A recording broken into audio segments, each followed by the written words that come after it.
Diwrnod cyntaf lockdown newydd, Angharad, shwd I chi o ran Lan Lofft? Wel, ni wedi gofio cael yn dyn ni, fel pob busnes fach arall. So, be ni'n mynd i wneud, fel diwetha gyda ni'r lockdown, y gyfnod ho, yw mynd ati a wneud gyda'r cyfryngau cymdeithasol. Ond tro yma, ni wedi cael bocs enfawr o deliveries ddo, so be ni'n mynd i wneud yw, yn lle'r advent calendar, 12 days of Christmas, ni'n mynd i wneud 17 days of lockdown. A bob dydd ni'n mynd i agor bocs bach, so os yw pantos bach da chi moyn dewis rhif bach, dysgwch y neges ni ar Facebook Lan Lofft a fyddwn ni yn agor y bocs a ffilmo fe I chi.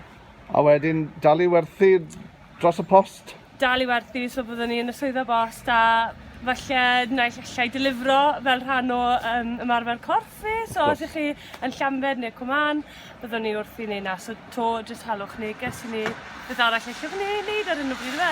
So faint o siopau Llanbed sydd yn cael agor heddi? Wel, mae'r bakery ar agor a dwi'n credu bod y cigydd ar agor. A dyna gyd dwi'n credu, dwi'n bag-in-box mae'r agor. Iawn, wel, cadw yn ddygel. Diolch yn fawr I chi. Diolch, tara.